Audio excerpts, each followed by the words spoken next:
ভাগ্নের অন্যায় মেনে না নেওয়ায় মামাকে কুপিয়ে মারাত্মক জখম।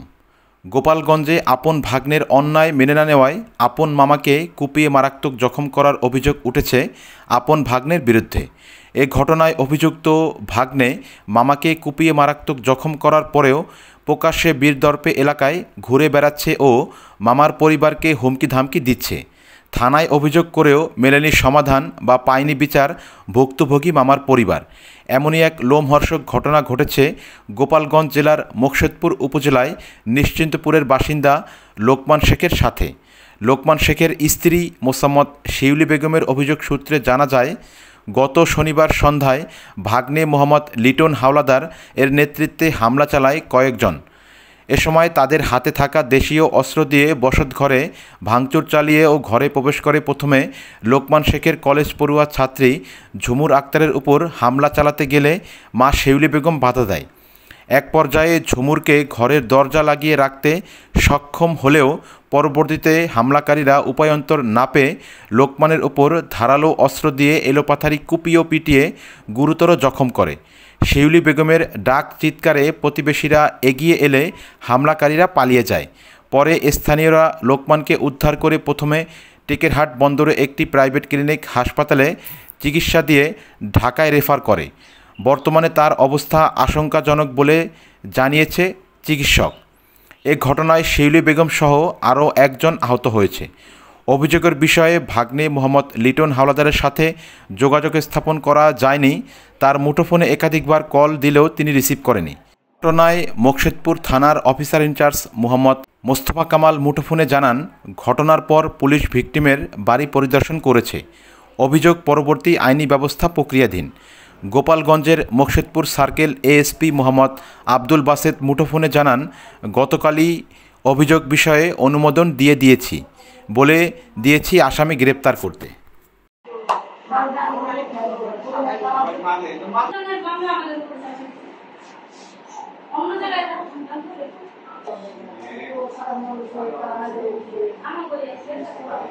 এইভাবেই আছে না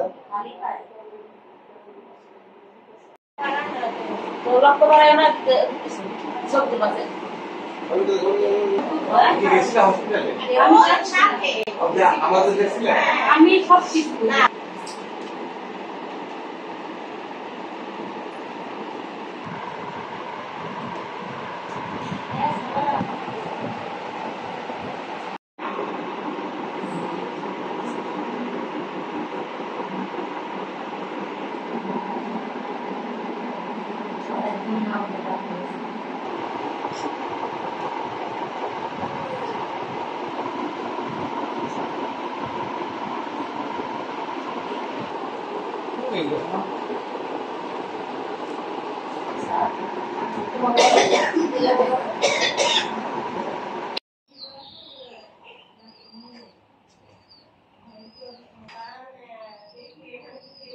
আমার শ্বশুরকে ওরা 20 জন হবে সেই পাথারি ভাবে কোপাইছে। কোপানোর পরে পুলিশ কেস হয়েছে, কিন্তু আসামিদের কেউ গ্রেপ্তার করতেছে না। আশা করি আসামিদের ধরে শাস্তি দেওয়া হবে খুব তাড়াতাড়ি। তার সময় দেখি অনেক লোক আইছে, লিটন আর এই যেটা রিফন, নুরামিন, মিকরাই আরো লোক ছিল। ঠিক আছে, আমি সামনে গেছি, আমার এই যে এই তুল্লা দিচ্ছে আর এই যে বাড়িতে ফুলাই ফেলাইছে। আরো লোক ছিল নাহলে 20 জনের উপরে, সবাই তা ভোম রামদাও বড় বড়। ঠিক আছে, তখন আমি বাড়ি খেয়ে দুধ দিয়ে গেছি, আরো লোক এদিক দিয়ে মনে করে আটকেছে, আমি তোর গেছি গা। তারপরে আমাকে ফোন দিয়ে আনছে, তারপর ফোন দিয়ে আনার পর আমার গাড়িতে করে আমি দিগ্নগর স্ট্যান্ডে নিয়ে গেছি, আমার হাতে ব্যথা নিয়ে। তারপর অন্য গাড়িতে উঠিয়ে দিচ্ছি, উঠে দেওয়ার পর তারপর আমি চলে গেছি। আমি থাকি না যে আমার উপর যখন হামলা হবে, একবার হয়েছে আবার হইতে পারে। তারপর আমি চলে যাওয়ার পর এখান থেকে আর রাত্রে বাসে আসিনি। তারপর আমি আরেক জায়গায় চলে গেছি। তাদের সবাই শাস্তি হোক। আসামি এই এলাকায় আছে। তো 3 গ্রাম ডাক দিচ্ছে একটা মিটিং এর জন্য। এটা হলো ওনার ভাগনা, মস্তাপুর বাড়ি, এখানে বিয়ে করছে, এখানে থাকে। এই দেশে আমার জানা মতেও ভোটার। তো ও একটা ডাকাত গ্রুপের সাথে বা ডাকাত ও জড়িত আছে। এটা আমরা বাধা দেওয়ার জন্য বা বিভিন্ন জায়গা থেকে ফোন আসে, থানার থেকে ফোন আসে, বা একটা কিছু গ্রামে হইলে তারা বলে এটা বাধা দেওয়ার জন্য মিটিং ডাকে যে আমি ওর থেকে বাঁচবো, ওর থেকে বাঁচতে চাই, তোমরা কি সমর্থ দাও। তখন বলছে যে আমাদের তো মুরব্বীরা বলছে যে আমরা তো এটা জানি না, তুই এটা ভালো একটা আইনজীবীর থেকে যাই না নি।